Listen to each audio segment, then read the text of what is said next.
Question है, किसने ये तर्क दिया था कि सभी ग्रह सूर्य के कक्ष में हैं, न कि पृथ्वी के, जो कि उस समय की मान्यता के विपरीत था। देखिए, सबसे पहले मिस्र के खगोलविद टॉलवी ने 140 ईस्वी में बताया कि पृथ्वी हमारी केंद्र में है और सूर्य तथा अन्य ग्रह इसके चारों ओर चक्कर लगा रहे हैं।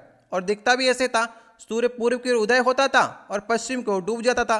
तो ऐसा लगता था कि पृथ्वी के चारों ओर सूर्य परिक्रमा कर रहा है। और यह भ्रम कब टूटा जाकर के 1543 ईस्वी में, जब पोलैंड के खगोलविद कापरनिकस ने बताया कि पृथ्वी हमारी केंद्र में नहीं है, सूर्य केंद्र में है और पृथ्वी तथा अन्य ग्रह इसके चारों ओर चक्कर लगा रहे हैं। तो सबसे पहले कापरनिकस ने बताया। इसके बाद केपलर ने अपने 3 नियम प्रस्तुत किए, वहां पर भी उसने सूर्य को केंद्र माना। लास्ट में गैलीलियो ने प्रमाणित कर दिया अपने दूरबीन के द्वारा देख करके कि सूर्य ही केंद्र पर है। तो यहीं पर आपसे प्रश्न पूछा गया है, किसने यह तर्क दिया था कि सभी ग्रह जो है वो सूर्य के कक्ष में, मतलब सूर्य जो है उनका केंद्र है, न कि पृथ्वी उनके केंद्र बिंदु पर है। तो उस समय की मान्यता के विपरीत था, क्योंकि 140 ईस्वी से हम लोग मानते चले आ रहे थे कि पृथ्वी हमारे केंद्र में है और सूर्य इसके चारों ओर चक्कर लगा रहा है। तो ये मान्यता के विपरीत किसने बताया? तो इसका सही ऑप्शन होगा दूसरा ऑप्शन, गैलीलियो ने। ठीक है, तो सही ऑप्शन होगा दूसरा। वैसे बताया था कापरनिकस ने, लेकिन यहाँ पर प्रमाणिक ढंग से बात करेंगे तो गैलीलियो ने बात की थी। ठीक है, तो इसका प्रमुख कारक आपको बताना है। तो प्रकाश रासायनिक स्मॉग जो होता है ये द्वितीयक प्रदूषक में आता है। अब प्राथमिक प्रदूषक में कौन आता है? जैसे कि आपकी गाड़ियों और कारखानों से कार्बन डाइऑक्साइड निकलती है, कार्बन मोनोऑक्साइड निकलती है, नाइट्रोजन ऑक्साइड निकलती है, नाइट्रोजन डाइऑक्साइड निकलती है। तो ये सारी जो गैसें हैं ये प्राथमिक प्रदूषक में आती हैं। जब ये सारी गैसें किसी अन्य गैसों से क्रिया करके कोई अन्य दूसरा प्रदूषक बनाती हैं तो उसे द्वितीयक प्रदूषक कहते हैं। प्राथमिक प्रदूषक के द्वारा बनाया गया द्वितीयक प्रदूषक होता है।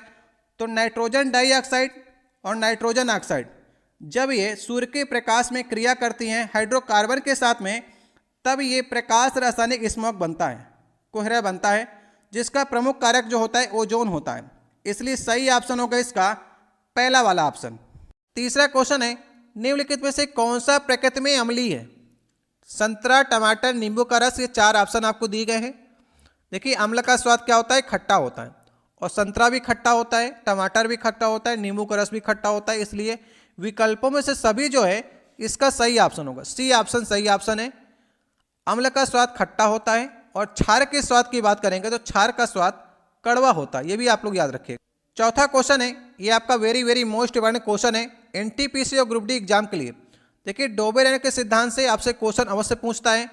इस क्वेश्चन को अगर आपने तैयार कर लिया तो डोबेरेन के त्रिक सिद्धांत से जो भी क्वेश्चन आएगा आप उसे सही करके अवश्य आएंगे। 3 तत्व आपको दे रखा है ए बी सी, जो कि डोबेरेन के त्रिक बनाते हैं। यदि प्रथम तत्व ए जो है उसका परमाणु द्रव्यमान आपको 7 दे रखा है और सी का परमाणु द्रव्यमान 39 दे रखा है, तो बी का परमाणु द्रव्यमान आपको बताना है। देखिए, 1817 में डोबेरेन ने एक परिकल्पना की थी त्रिक सिद्धांत की, जो कि बाद में फेल हो गई। तो पहले हम लोग समझते हैं त्रिक सिद्धांत था क्या। इसने दे रखा है प्रश्न में ए बी सी 3 तत्व हैं। तो डोबेरेन ने अपने 3 करके तत्वों की सीरीज बनाई थी। तो मान लीजिए उस सीरीज जो है ए बी सी करके है। तो उसने ये बताया, अगर आप मुझे पहले तत्व का परमाणु द्रव्यमान बता देते हैं और लास्ट वाले तत्व का परमाणु द्रव्यमान अगर आप हमें बता देते हैं, तो हम बीच वाले तत्व का परमाणु द्रव्यमान बता करके उसकी प्रॉपर्टी भी आपको बता दूंगा। तो यहाँ पर देखिए, ए का परमाणु द्रव्यमान इसने 7 दे रखा है आपको और सी का परमाणु द्रव्यमान आपको 39 दे रखा है। तो डोबेरेन के त्रिक सिद्धांत के अनुसार 7 और 39 को जोड़ करके अगर आप बटे 2 कर देते हैं तो बीच का परमाणु द्रव्यमान आ जाएगा। तो 39 7 कितना होता है? 46 होता है। 46 का बटा 2 करेंगे तो 23 आ जाएगा। तो 23 जो होगा वो बी का परमाणु द्रव्यमान होगा। यही आपसे पूछा गया था। तो इसका सही ऑप्शन होगा दूसरा वाला ऑप्शन। अब आप लोग समझिए कि ए बी सी तत्व कौन से थे। तो पहला जो त्रिक सिद्धांत बनाता है डोबेरेन का, वो लिथियम, सोडियम और पोटेशियम बनाता है, जो कि परमाणु द्रव्यमान की बात करेंगे तो 7, 23 और 39 इसका परमाणु द्रव्यमान होता है। तो आप लोग डोबेरेन के त्रिक सिद्धांत को, पहला ट्रिक तो ये बना, 2 और इसके ट्रिक है। जैसे कि दूसरा जो ट्रिक है वो कैल्शियम, स्ट्रोंशियम और बेरियम है। ये इसका दूसरा जो है वो ट्रिक का नियम है।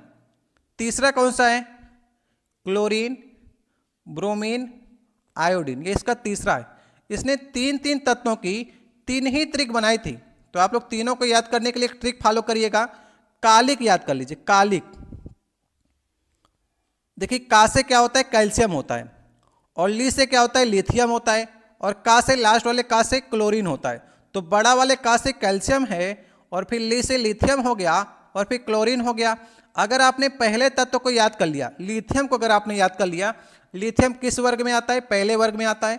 तो पहले वर्ग को हम लोग कैसे याद करते हैं, हलीना करे रब से फरियाद। तो अगर आप हा को छोड़ दें तो हलीना करे, तो तीनों तत्व जो हैं आपके एक ही सीरीज में आ रहे हैं। हलीना करे तो आ गया तीनों तत्व एक ही सीरीज में।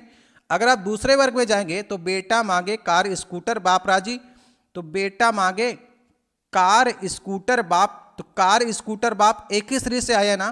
तो अगर आपने पहला याद कर लिया तो आप इसके तीनों तत्वों को याद कर लेंगे। तीसरे की बात करते हैं, लास्ट वाले में जाइए, हाइड्रोजन समूह जाइए, वहां पर क्या है, फिर कल बाहर आई आंटी।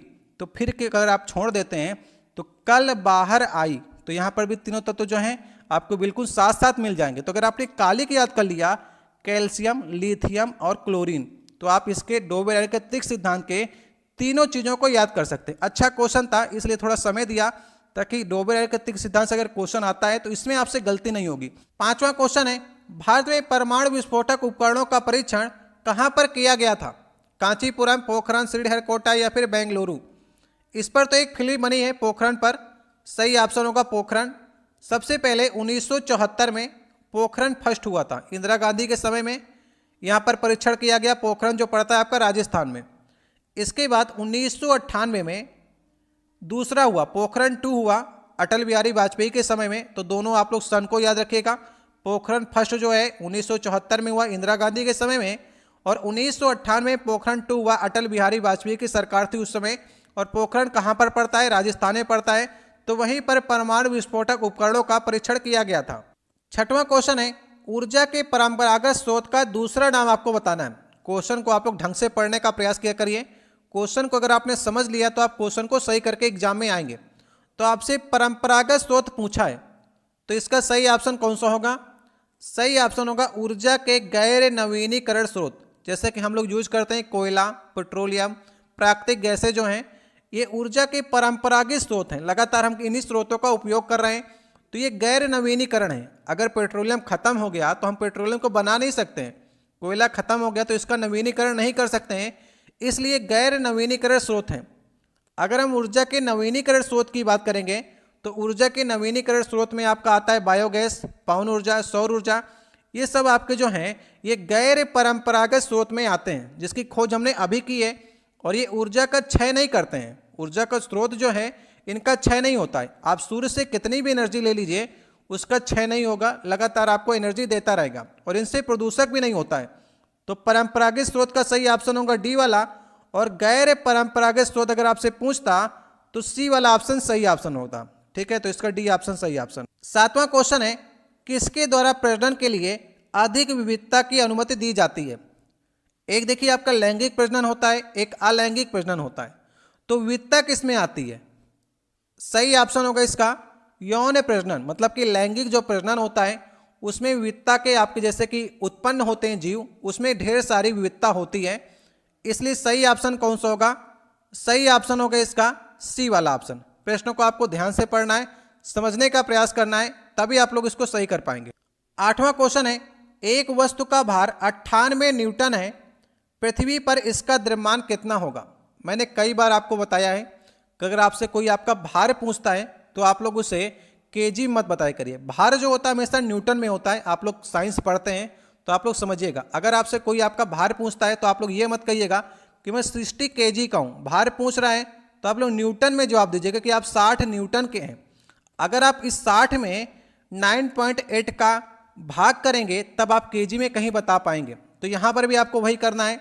आपको भार दे रखा है 98 न्यूटन का। अगर आपसे द्रव्यमान पे मास पूछता है तो आप क्या करिए, 9.8 यहाँ पर जी का मान आपको दे रखा है, उससे इसको डिवाइड कर देंगे।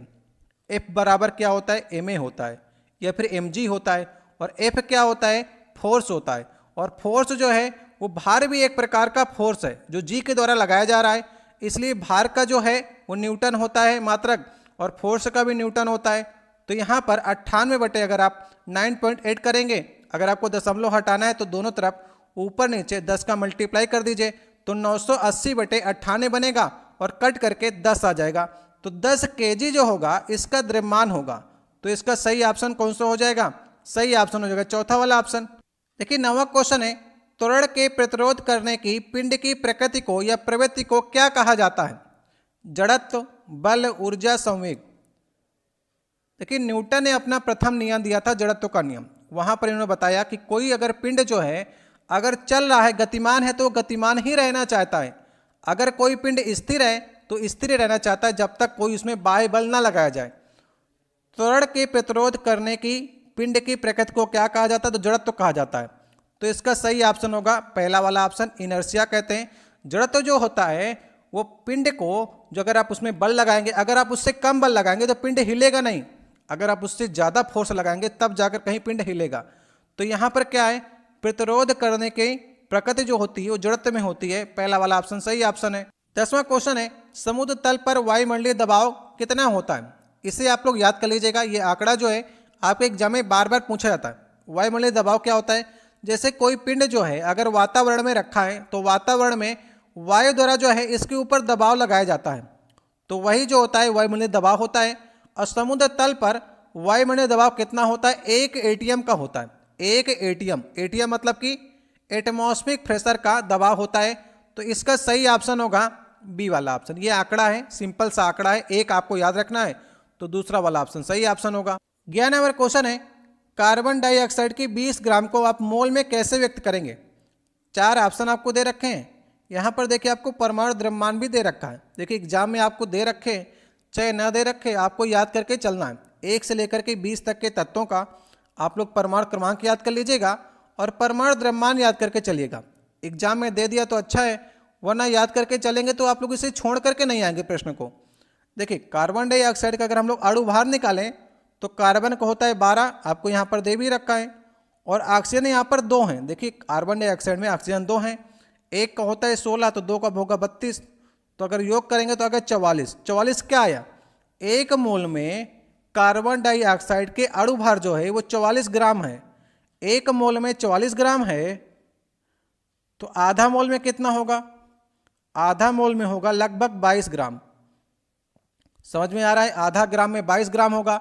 अगर हम लोग 22 ग्राम को 20 ग्राम मान लेते हैं, ठीक है, तो वही आपसे प्रश्न में पूछा है, कार्बन डाइऑक्साइड के 20 ग्राम को अगर आप मोल में व्यक्त करेंगे तो अप्रॉक्स में आधा मोल आएगा। यही आपसे पूछा है।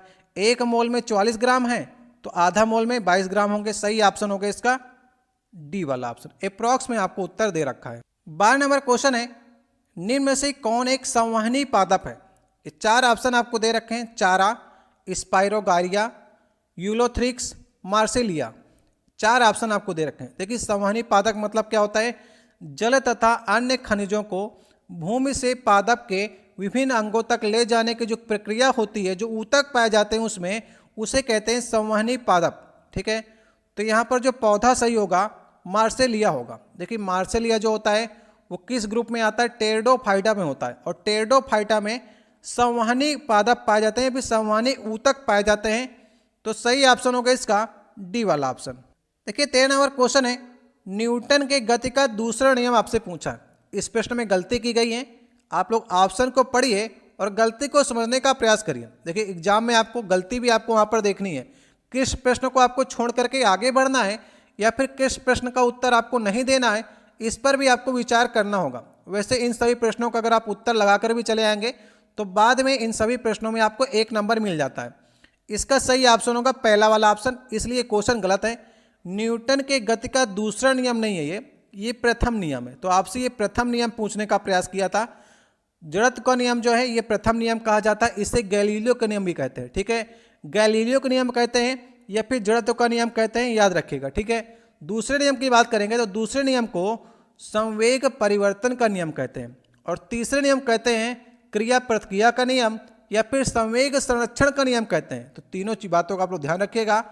पहले नियम को जड़त्व का नियम, दूसरे नियम को संवेग परिवर्तन का नियम, और तीसरे को क्रिया प्रतिक्रिया या फिर संवेग संरक्षण का नियम कहते हैं। ठीक है, तो इसका यहाँ पर प्रश्न होना चाहिए था दूसरे की जगह पर प्रथम, तब यह क्वेश्चन आपका सही होता। देखिए 14 नंबर क्वेश्चन है, एक लड़के द्वारा गुरुत्वाकर्षण के विरुद्ध किए गए उस कार्य की मात्रा कितनी है जिसमें वह 3 केजी वजन वाली साइकिल को समतल सड़क पर 10 मीटर की दूरी में ले जाता है। ठीक है, प्रश्न को ध्यान से पढ़िएगा। प्रश्न में अगर आपने ध्यान से पढ़ लिया तो जो पूछना चाह रहा है आप उस दिशा में पहुंच जाएंगे। यहाँ पर देखिए, गुरुत्वाकर्षण की विरुद्ध दिशा में, गुरुत्वाकर्षण किधर लगता है? नीचे की ओर लगता है। और आप 3 केजी की साइकिल जो है ऊपर उठा करके एक समतल सड़क पर चल रहे हैं, तो आपने ऊपर उठाया है और गुरुत्वाकर्षण की विपरीत दिशा में, गुरुत्वाकर्षण नीचे लगता है, आपने ऊपर उठाया है और आप चल किधर रहे हैं? सीधा चल रहे हैं। मान लीजिए सीधा चल रहे हैं, इधर भी आप चल सकते हैं, लेकिन समतल आपको चलना है। तो आपने कार्य का फार्मूला पढ़ा होगा, W बराबर क्या होता है? F into S cos theta होगा। यहाँ पर कॉस थीटा भी आपका यूज होगा। F क्या होता है? फोर्स होता है। S क्या होता है? विस्थापन होता है। और कॉस थीटा क्या होता है? कॉस थीटा फोर्स और विस्थापन के बीच का कोण होता है। तो आपने देखिए भार ऊपर आपने ले रखा है और आप चल रहे हैं सीधी डायरेक्शन, तो यहाँ पर 90 डिग्री का कोण बन रहा है। भार आपने ऊपर ले रखा, चल रहे हैं आप सीधा, 90 डिग्री कोण बन रहा है। तो कॉस 90 कितना होता है? कॉस 90 जीरो होता है। अगर आप जीरो ले लेंगे यहाँ पर कॉस 90 को, तो F इंटू एस कितना भी हो, वर्क आपका जीरो आएगा। तो इसलिए सही ऑप्शन कौन सा हो जाएगा? सही ऑप्शन हो जाएगा लास्ट वाला ऑप्शन। प्रश्न को पढ़िएगा ध्यान से, तभी आप लोग इसे समझ पाएंगे। लास्ट वाला ऑप्शन सही ऑप्शन है। देखिए 15 नंबर क्वेश्चन है, जीवों में भिन्नता किसके कारण से होता है? ये प्रश्न मैंने आपसे ऊपर भी दूसरे ढंग से कराया है। अलग अलग सेटों में क्या होता है, प्रश्न को अलग ढंग से पूछता है। तो जीवों में भिन्नता जो होती है किसके कारण से आती है? विविधता की उत्पत्ति और विकास से जो होता है जीवों में भिन्नता आती है। जैसे मानव जो विकास करता है वो लैंगिक प्रजनन द्वारा करता है, तो उससे क्या होता है? भिन्न भिन्न प्रकार के उसके उत्पाद पैदा होते हैं और उसमें ढेर सारी विविधता होती है, उनके विकास भी अलग अलग होते हैं। तो सही ऑप्शन होगा इसका तीसरा वाला ऑप्शन। ठीक है, तीसरा वाला ऑप्शन सही ऑप्शन। 16 नंबर क्वेश्चन है, निम्नलिखित में से कौन सा एक कम सक्रिय है? सबसे कम सक्रिय आपको बताना है। आपको तुक्का नहीं मारना है कौन सा इसमें सक्रिय हो, कौन सा सक्रिय नहीं होगा। एक सक्रियता श्रेणी की सीरीज होती है। अगर आप वहां पर देखेंगे तो लिथियम जो होता है सबसे सक्रिय होता है। सबसे ऊपर जो रखा जाता है सक्रियता श्रेणी में वो लिथियम को रखा जाता है। और सबसे लास्ट में क्या होता है?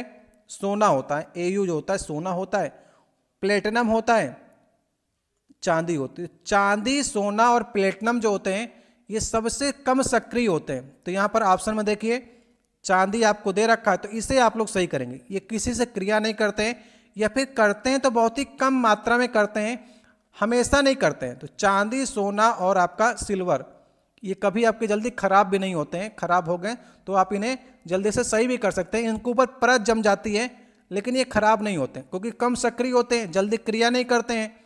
तो सही ऑप्शन होगा इसका दूसरा वाला। देखिए चांदी, सोना और प्लेटिनम आपको ऑप्शन में दिख जाए तो आप लोग सही कर दीजिएगा। अगर आपको नहीं दिखते हैं फिर जाकर के आप कहीं सीसा को टिक कर सकते हैं, क्योंकि सीसा जो होता है वो भी कम सक्रिय होता है, लेकिन इनकी अपेक्षा जो होता है वो थोड़ा ज़्यादा सक्रिय होता है। तो जब ये ऑप्शन बनेंगे तो आप सीसा को नहीं सही करिएगा। 17 नंबर क्वेश्चन है, निम्नलिखित में से कौन सा ध्वनि की लाउडनेस या सॉफ्टनेस को निर्धारित करता है? तरंग का वेग, दोलन, आवृत्ति या आयाम। सारे क्वेश्चन बहुत ही ज़्यादा इंपॉर्टेंट है, सारे क्वेश्चनों को लगाना है। अगर नहीं आ रहे हैं तो अभी भी समय है, इनको तैयार करने का प्रयास करिए आने वाले रेलवे ग्रुप डी के एग्जाम के लिए। और जिनका भी एनटीपीसी का पेपर हो रहा हो या बचेगा वो सारे लोग इसको तैयार करके जाएंगे। ठीक है, तो ध्वनि कैसे चलती है आपने ध्वनि देखा होगा। तो अगर आपने ध्वनि ऐसे ऐसे देखा तो ये क्या होता है? इसकी हाइट जो होती है ध्वनि की तरंग की वो उसका आयाम होती है। अगर हम लोग आयाम को बढ़ा देंगे, ऐसे आयाम को हमने उसकी हाइट को बढ़ा दिया, तो अगर हाइट बढ़ेगी तो उसकी लाउडनेस भी बढ़ेगी। ठीक है, इंटेंसिटी जो होती है प्रोपोर्शनल टू होती है ए स्क्वायर के, एम्पलीट्यूड के स्क्वायर के प्रोपोर्शनल होती है इंटेंसिटी, लाउडनेस। तो सही ऑप्शन कौन सा होगा? आयाम। इसका डी वाला ऑप्शन जो है वो सही ऑप्शन है। नीचे आप आंसर पे जाकर के देख सकते हैं, यहाँ पर आंसर की में डी ऑप्शन दे रखा है। तो आयाम बढ़ाने से या आयाम घटाने से उसकी लाउडनेस या सॉफ्टनेस जो होती है निर्धारित होती है। सही ऑप्शन डी वाला। 18 नंबर क्वेश्चन है, चांदी पर किसकी कोटिंग संक्षारण का उदाहरण? आपने चांदी के कोई गहने देखे होंगे, आपकी माता जी या कोई आपके घर में पहनता होगा तो चांदी काली पड़ जाती है, आपने देखा होगा। तो उसको साफ कराने आप पहुंचते हैं। चांदी वैसे बहुत कम क्रिया करती है, लेकिन कभी कभी आपकी चांदी काफ़ी दिनों बाद अगर देखेंगे तो सोना चांदी में थोड़ा थोड़ा संक्षारण होने लगता है। तो आपको बताना है चांदी जो है वो किसके कारण से होती है? तो सही ऑप्शन है काले कोटिंग जो है, चांदी पर काले कोटिंग संक्षारण का एक उदाहरण है। तो मैंने तो आपको बता ही दिया, लेकिन किस कारण से होता है? चांदी जो होती है Ag होती है, ये किससे क्रिया करती है? H2S से क्रिया करती है। ठीक है, H2S से अगर क्रिया कर लिया तो ये बना लेगी Ag2S, सिल्वर सल्फाइड बना लेती है। और सिल्वर सल्फाइड जो होता है ये ब्लैक कलर का होता है। तो सिल्वर सल्फाइड अगर बना ली और इसके बाद H2 जो है वो रिलीज कर देती है, तो ये आपकी इक्वेशन बनी। तो ये ब्लैक कलर की जो होती है चांदी हो जाती है। तो यहाँ पर आपसे वही पूछा है, चांदी पर काले कोटिंग संक्षारण का एक उदाहरण। संक्षारण मतलब धीरे धीरे क्या होता है कि क्षय होने लगता है चांदी का। तो ए ऑप्शन जो है इसका सही ऑप्शन। 19 नंबर क्वेश्चन है, जब कोई अम्ल किसी धातु कार्बोनेट या फिर धातु हाइड्रोजन कार्बोनेट के साथ में अपक्रिया करता है तो तदनुसार लवण, कार्बन डाइऑक्साइड गैस और पानी बनता है। तो इस रासायनिक अपक्रिया में कौन सा समीकरण सही है? आपको सब कुछ दे रखा है, सिर्फ पहचानना है धातु कार्बोनेट कौन सा है। उसके साथ में आपको यहां पर देखिए किसके साथ में क्रिया करता है? अम्ल के साथ में क्रिया करता है। तो एक अम्ल ले लीजिए और एक धातु कार्बोनेट ले लीजिए। इसके बाद में एक लवण बनाना है आपको, कार्बन डाइऑक्साइड बनाना है, पानी बनाना है। तो रिएक्शन चूज करिए कौन सी सही रिएक्शन है। देखिए यहाँ पर हमने धातु कार्बोनेट ले लिया, सोडियम कार्बोनेट। यहाँ पर हमने एक अम्ल ले लिया, बिल्कुल सही है। और यहाँ पर एक लवण बनेगा, पानी बना और कार्बन डाइऑक्साइड बना। देखिए बना तो ऊपर भी है, लेकिन ऊपर वाले रिएक्शन जो है बैलेंस इक्वेशन नहीं है। यहाँ पर देखिए 2 लगा करके इसको बैलेंस किया है। तो इसलिए सही ऑप्शन कौन सा होगा? सही ऑप्शन होगा दूसरा वाला ऑप्शन। जो बैलेंस होगा उसे ही आप सही करेंगे। तीसरे वाले में देखिए 2 बार इसने पानी बना दिया तो गलत कर दिया। इसमें इसने पानी बनाया ही नहीं है और इसको इसने बैलेंस नहीं किया, इसलिए दूसरा इक्वेशन ही जो होगा वो सही ऑप्शन होगा। देखिए 20 नंबर क्वेश्चन है, आयनीकरण ऊर्जा के आवर्ती रुझानों के अनुसार आधार पर किस तत्व में सर्वाधिक आयनीकरण ऊर्जा होती है? देखिए आयनीकरण ऊर्जा क्या होती है? आयनीकरण एनर्जी व एनर्जी होती है। अगर हम किसी तत्व से एक इलेक्ट्रॉन को निकालते हैं तो एक इलेक्ट्रॉन को निकालने पर जितनी ऊर्जा हमें देनी पड़ती है या लगानी पड़ती है उसे कहते हैं आयनीकरण ऊर्जा। ठीक है, तो किसकी होगी आयनीकरण ऊर्जा सबसे ज़्यादा? जो सबसे ज़्यादा स्टेबल होगा, अगर हम उससे एक इलेक्ट्रॉन निकालेंगे तो उसमें हमें अधिक ऊर्जा देनी पड़ेगी। तो सबसे ज़्यादा स्टेबल यहाँ पर कौन सा है? सही ऑप्शन होगा पहला वाला ऑप्शन। हीलियम जो है एक नोबल धातु है या फिर नोबल गैस है। ठीक है, नोबल गैस है। तो हीलियम क्या है? अगर हीलियम जो है स्टेबल है, इसको किसी भी इलेक्ट्रॉन की आवश्यकता नहीं है और न ही किसी को इलेक्ट्रॉन देना चाहता है। तो अगर आप इससे कोई एक इलेक्ट्रॉन को निकालते हैं तो आपको ढेर सारी एनर्जी लगानी पड़ेगी। ठीक है, जैसे आप सोडियम की बात करें, सोडियम में एक एक्स्ट्रा इलेक्ट्रॉन होता है। तो सोडियम क्या करता है, अगर आप उसको थोड़ी सी एनर्जी देंगे तो तुरंत अपना एक इलेक्ट्रॉन जो है वो छोड़ देगा, कह के ले जाओ भाई, हमको तो इलेक्ट्रॉन की आवश्यकता ही नहीं थी, अगर आपको चाहिए तो ले जाइए। उसका जो है अगर एक इलेक्ट्रॉन छोड़ देगा तो स्टेबल हो जाएगा। वहीं पर देखिए अगर बात करेंगे हम लोग फ्लोरीन की, तो फ्लोरीन को एक इलेक्ट्रॉन चाहिए होता है। तो अगर आप उससे इलेक्ट्रॉन निकालेंगे तो उसको भी एनर्जी आपको ढेर सारी लगानी पड़ेगी। तो जितना आप तत्व में वर्ग में इधर की ओर जाएंगे, मतलब कि राइट हैंड साइड की ओर जाएंगे, उतना आपको एनर्जी देनी पड़ेगी। और जितना आप लेफ्ट हैंड साइड की ओर जाएंगे उतना आपको कम एनर्जी में इलेक्ट्रॉन निकल आएंगे। तो इसका सही ऑप्शन होगा ए वाला ऑप्शन। 21 नंबर क्वेश्चन है, कार्निया और रेटिना शरीर के किस अंग में पाए जाते हैं? बताइए, हथेली, आंख, नाक या फिर कान? कार्निया और रेटिना जो हैं ये आंख में पाए जाते हैं। तो सही ऑप्शन होगा बी वाला, कोई सोचने की आवश्यकता नहीं है। आप यहाँ पर बी ऑप्शन को टिक करिए, आगे बढ़िए। 22 नंबर क्वेश्चन है, तत्वों के वर्गीकरण क्यों महत्वपूर्ण है? बताइए, जो तत्वों का वर्गीकरण किया जाता है, देखिए 118 तत्व हैं, अभी के समय में 118 तत्व हैं। अगर आपको इनको ढंग से पढ़ना है तो बिना वर्गीकरण के आप इन्हें नहीं पढ़ सकते हैं। तो क्या करना होगा, क्यों महत्वपूर्ण है? तो सही ऑप्शन होगा इसका तीसरा वाला ऑप्शन। तत्वों के गुणों को सुविधाजनक ढंग से पढ़ने के लिए, अध्ययन करने के लिए हमें वर्गीकरण आवश्यक है। ठीक है, अगर आप इनको लाइन से रख देंगे तो आप जान जाएंगे भाई इनका गुण जो है वो सेम है, इन सभी का गुण सेम है, तो आप वर्गीकरण कर दिया तो आपको सुविधा हो गई। अध्ययन के दृष्टिकोण से सही ऑप्शन होगा तीसरा वाला ऑप्शन। 23 नंबर क्वेश्चन है, एड्स का पूरा नाम क्या है? एड्स का पूरा नाम आपसे एग्जाम में बहुत बार पूछता है और थोड़ी थोड़ी गलतियां आपसे होती हैं, उसी गलतियों को दूर करने के लिए आपसे ये सेट लगा रहे हैं। जो आप एग्जाम में गलतियां करने वाले हैं उसे यहाँ पर करके उन गलतियों को सुधार कर लीजिए आप लोग। सही ऑप्शन कौन सा होगा इसमें से चूज करिए आप लोग। सही ऑप्शन होगा तीसरा वाला ऑप्शन। यहाँ पर देखिए 8 से लिखा है ना, एक्वायर्ड इम्यूनो डिफेंसी सिंड्रोम, इसका सही ऑप्शन होगा तीसरा वाला ऑप्शन। 24 नंबर क्वेश्चन है, एक अवतल दर्पण में सी पर समान आकार का वास्तविक उल्टा प्रतिबिंब प्राप्त करने के लिए वस्तु को कहां पर रखा जाना चाहिए। 4 ऑप्शन है, अच्छे से देखिए प्रश्न को। ये देखिए आपका अवतल दर्पण हो गया, दर्पण करेंगे तो एक तरफ आप कालिक पोत देंगे, यहाँ पर मुख्य अक्ष हो गया, ये फोकस होता है, इसके दुगने पर यहाँ पर वक्रता त्रिज्या फिर वक्रता केंद्र होता है, ठीक है। तो सी जो है वो वक्रता केंद्र है।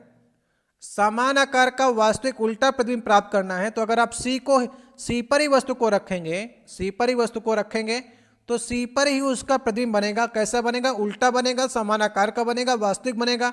वास्तविक मतलब कि दर्पण के अगर इसी तरफ बना तो वास्तविक बनेगा, अगर दर्पण के पीछे बनेगा तो आभासी बनेगा। उल्टा तो बनेगा ही बनेगा, हमने सीधी वस्तु को रखा था, प्रतिबिंब हमारा उल्टा बन रहा है, समान आकार का बना है, तो सी पर ही रखेंगे आपको। सही ऑप्शन होगा इसका बी वाला ऑप्शन।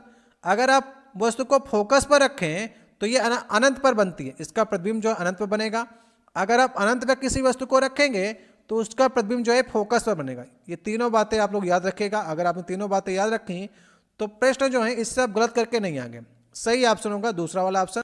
25 नंबर क्वेश्चन है, तनों और जड़ों में, ये 4 ऑप्शन आपको दिए गए हैं, पोषक तत्वों और पानी को भी संग्रहित करता है, इसमें से कौन जो है वो संग्रहित करता है तनों और जड़ों में पोषक तत्वों को। सही ऑप्शन होगा दूसरा वाला ऑप्शन, मृदु ऊतक, ठीक है। ऊतक में अगर आप पढ़ेंगे जाकर के तो वहां पर आप पेरेनकाइमा पढ़ेंगे। मृदु ऊतक जो होता है पेरेनकाइमा होता है। जड़ों और तनों में पोषक तत्वों और पानी को संग्रहित करने का काम होता है। जाइलम का काम क्या होता है? जल का और खनिज का आदान प्रदान होता है। ये क्या करता है? संग्रहित कर लेता है। तो मृदु ऊतक जो हो गए इसका सही ऑप्शन होगा। 26 नंबर क्वेश्चन है, निम्नलिखित में से कौन सा एक अच्छे उष्मारोधी का उदाहरण है। उष्मारोधी मतलब कि उष्मा का आने का विरोध करे। एल्युमिनियम, तांबा, कांच, इस्पात, इसमें से आपको चूज करना है। तो निम्नलिखित में से आपको चूज करना है। सही ऑप्शन होगा कांच। देखिए कांच में आप ढेर सारी वस्तुओं को रखते हैं, ऐसा नहीं कांच को आप गर्म करेंगे तो उस जगह पर गर्म हो जाएगा, लेकिन आप सोचें कांच को आप यहाँ पर गर्म करें और उसका जो है चालन होकर कांच इस सिरे पे गर्म हो जाए तो ऐसा आपको जल्दी नहीं मिलेगा। गर्म करेंगे तो थोड़ा बहुत गर्म होगा, लेकिन पूरी तरह से जो है वो उष्मा को विरोध करने का प्रयास करता है अपनी तरफ से, लेकिन फिर भी थोड़ा बहुत हो जाता है। एल्युमिनियम, तांबा और इस्पात जो होते हैं उष्मा का चलन कर देते हैं, तो उष्मा रोधी में नहीं आएंगे। कांच जो है उष्मा रोधी में आएगा। सही ऑप्शन तीसरा वाला। 27 नंबर क्वेश्चन है, 1 किलोवाट घंटा को जूल में आपको चेंज करना है। कई बार मैंने आपको बताया है कैसे आपको चेंज करना है। 1 किलोवाट घंटा जो होता है वो 1 यूनिट के बराबर होता है और इसकी वैल्यू आपको याद करके ही चलनी है। कितनी होती है? 3.6 मल्टीप्लाई 10 की पावर 6 जूल होती है। अब इसको अनेक रूपों में लिख देता है, जैसे कि इसको लिख देगा, लास्ट वाले ऑप्शन को देखिए, यहाँ पर अगर आप देखेंगे, अगर आप 3.6 पे लगा देंगे तो 10 की पावर 6 यहाँ पर बन जाएगी। तो लास्ट वाला ऑप्शन सही ऑप्शन है। आप ऐसे भी लिख सकते हैं, ऐसे भी लिख सकते हैं और 3.6 मेगा जूल भी लिख सकते हैं। तो आप ऐसे भी लिख सकते हैं, जैसे आपका दिल करेगा, जैसे आपको ऑप्शन में प्रश्न करेगा वैसे ही आपको उत्तर सही करके आना है। सही ऑप्शन होगा इसका डी वाला ऑप्शन। 28 नंबर क्वेश्चन है, इसमें से कौन सा एक तेल प्रदान करने वाला पौधा है? किसमें से आप तेल निकाल सकते हैं? आम है, मूंगफली है, टमाटर है, आलू है, किसमें से आप तेल निकालेंगे? सही ऑप्शन है इसका सी वाला ऑप्शन। मूंगफली का तेल आप यूज करते होंगे, निकाला भी जाता है। तो तेल प्रदान करने वाला पौधा कौन सा है? मूंगफली है। कमेंट बॉक्स में आप लोग ये बताइएगा, मूंगफली का उत्पादन करने वाला भारत का सबसे ज्यादा राज्य कौन सा है? सबसे ज्यादा मूंगफली का उत्पादन करने वाला भारत का राज्य आपको बताना है। क्वेश्चन आपके एग्जाम में पूछा जाएगा तो आप लोग ढूंढ करके इसे बताने का प्रयास करेगा, मूंगफली के उत्पादन में भारत का कौन सा राज्य जो है अग्रणी है। 29 नंबर क्वेश्चन है, खतरे का संकेत देने वाली लाइटों के लिए लाल रंग की वरीयता क्यों दी जाती? आपने देखा होगा खतरे का निशान जो होता है वो लाल कलर का होता है, या फिर लाइट जो होती है खतरे की वो लाल कलर की होती है। तो लाल कलर की ही क्यों होती है, आपसे पूछने का प्रयास किया। ऐसा क्या गुण होता है लाल कलर में कि उसको ही खतरे का संकेत बनाया जाता है? 4 ऑप्शन है, अच्छे से पढ़िए। प्रश्न आपको अगर छोटा छोटा दिख रहा हो ना तो आप ऊपर से वीडियो क्वालिटी को बढ़ा लीजिएगा। कम से कम आप लोग 360p में या फिर 480p में देखने का प्रयास किया करिए, इससे आपको प्रश्न जो है स्पष्ट ढंग से दिखेंगे। तो इसका सही ऑप्शन है सी वाला ऑप्शन, क्योंकि लाल रंग के प्रकाश की तरंग दैर्ध्य उच्चतम होती है और यह कोहरे और धुएं में सबसे कम प्रकीर्णित होता है। प्रकीर्णन मतलब फैलना। अगर लाल रंग जो है फैल जाएगा इधर उधर तो ज़्यादा दूर तक ये दिखाई नहीं पड़ेगा, तो ये फैलता कम है और दूर तक ज़्यादा दिखाई पड़ता है, इसलिए रेड लाइट जो होती है, खतरे का निशान जो होता है, वो लाल रंग का प्रयोग किया जाता है। सी वाला ऑप्शन सही ऑप्शन है। आज का देखिए हमारा 30 नंबर क्वेश्चन है, आज का लास्ट क्वेश्चन होगा, अमलगम बनाने के लिए आवश्यक एक महत्वपूर्ण धातु कौन सी है? अमलगम कैसे बनेगा? ठीक है, ये लास्ट क्वेश्चन है। हमने आपको ढेर सारे क्वेश्चन कराए, 30 क्वेश्चन तो कराए, उसके साथ हम आपको ढेर सारे क्वेश्चन बताते भी चले। तो इसका सही ऑप्शन होगा पारा, मतलब Hg होता है पारा। पारे के साथ में अगर कोई चीज अटैच होगी तब वह अमलगम बनाएगा, तो पारा बहुत जरूरी है। ठीक है, तो सही ऑप्शन होगा इसका ए वाला ऑप्शन। तो आपने इन 30 क्वेश्चन में कितने क्वेश्चन सही किए हैं, इसे आप कमेंट बॉक्स में बताने का प्रयास कीजिएगा। आशा करते हैं आप 20 से 25 क्वेश्चन तक अगर आप पहुंचे हैं तो आपका स्कोर बेस्ट स्कोर माना जाएगा। हमने आपके लिए 2 क्वेश्चन बचा रखे हैं, ये 2 क्वेश्चन का अगर आपने जवाब दिया तो अगर आप बेस्ट स्टूडेंट होंगे तो आप 20 से 25 क्वेश्चन करेंगे और इन 2 प्रश्नों का जवाब भी आप दे सकते हैं। एक क्वेश्चन देखिए, ये वाला क्वेश्चन है, बिना बुझे हुए चूने का रासायनिक नाम आपको बताना है। मैंने आपको प्रश्न को इंग्लिश और हिंदी दोनों में दिखा हुआ है, तो आपको जिसमें भी समझ में आता है उसमें आप लोग उत्तर देने का प्रयास करिएगा। बिना बुझे हुए चूने का रासायनिक नाम आपको बताना है। आने वाला जो वीडियो हमारा पार्ट नंबर 4, साइंस का पार्ट नंबर 4 आएगा, तो उसमें इस प्रश्न की चर्चा करेंगे। अगर आपको नहीं आएगा, कमेंट बॉक्स में इसके ढेर सारे उत्तर नहीं आएंगे, तो नेक्स्ट वाले पार्ट में इसकी चर्चा करेंगे। चलिए एक क्वेश्चन और आप लोग ले लीजिए। एक क्वेश्चन देखिए, लास्ट क्वेश्चन है आप लोग के लिए, काली खांसी को और किस नाम से जाना जाता है? 4 ऑप्शन है, पढ़ लीजिए चारों ऑप्शन को। और मूंगफली में उत्पादन में कौन सा राज्य अग्रणी है, इसे भी आप लोग बताने का प्रयास कीजिएगा। 3 क्वेश्चन मैंने आपसे पूछे हैं, नहीं आएगा तो चौथा पार्ट साइंस का अवश्य कराया जाएगा आपको, वहां पर आप लोग इसके उत्तर जाकर के देख सकते हैं। आपको वीडियो कैसा लगा? वीडियो अच्छा लगा हो तो जाते जाते एक बार आप लोग लाइक अवश्य कीजिएगा। आप लोग लाइक करते हैं, कमेंट करते हैं, सब्सक्राइब करते हैं, तो आपको ढेर सारी वीडियो देने का प्रयास भी करते हैं। तो अगर आपके एग्जाम के दृष्टिकोण से आपको वीडियो अच्छा लगा हो, हमारा तो प्रयास रहता है कि इन 30 क्वेश्चन से कम आपको इसके दुगने क्वेश्चन तैयार कराने का प्रयास किया जाए। तो आप लोग ये प्रयास करके जितने हम आपको क्वेश्चन बताते हैं, जैसे कि न्यूटन का प्रथम नियम पूछा तो हम आपको तीनों नियम बताने का प्रयास करते हैं। ऐसे हम आपको ढेर सारे क्वेश्चन कराते हैं, तो उन क्वेश्चनों को भी आप ध्यान दिया करिए। ठीक है, PDF जो है इसकी आपको टेलीग्राम चैनल पर मिल जाएगी, वहाँ से आप लोग ले सकते हैं। मिलते हैं आपसे नेक्स्ट वीडियो में। आप लोग चैनल को सब्सक्राइब कर लीजिएगा। रेलवे का एग्जाम आपका 28 दिसंबर से स्टार्ट है। पहले आपका NTPC का एग्जाम हो रहा है, इसके बाद ग्रुप डी का एग्जाम हो रहा है। तो अगर आपका रेलवे NTPC एग्जाम जो है, कुछ लोगों के फार्म जो है एक्सेप्ट नहीं हुए, अगर एक्सेप्ट हो जाते हैं तो तैयारी पहले आप लोग NTPC की बेस्ट तैयारी करिए। अगर आपको लगता है कि आपका NTPC में नहीं होगा तो आप लोग ग्रुप डी के लिए बेहतरीन तैयारी करिए, क्योंकि इन दोनों एग्जाम में आपको कोई एक पोस्ट लेनी है। ठीक है, एक एग्जाम आपको निकालना है। पहले तो आप NTPC का प्रयास करिए, नहीं हुआ तो आप ग्रुप डी की पोस्ट के लिए अवश्य प्रयास करिएगा। मिलते हैं आपसे नेक्स्ट वीडियो में। बहुत बहुत धन्यवाद।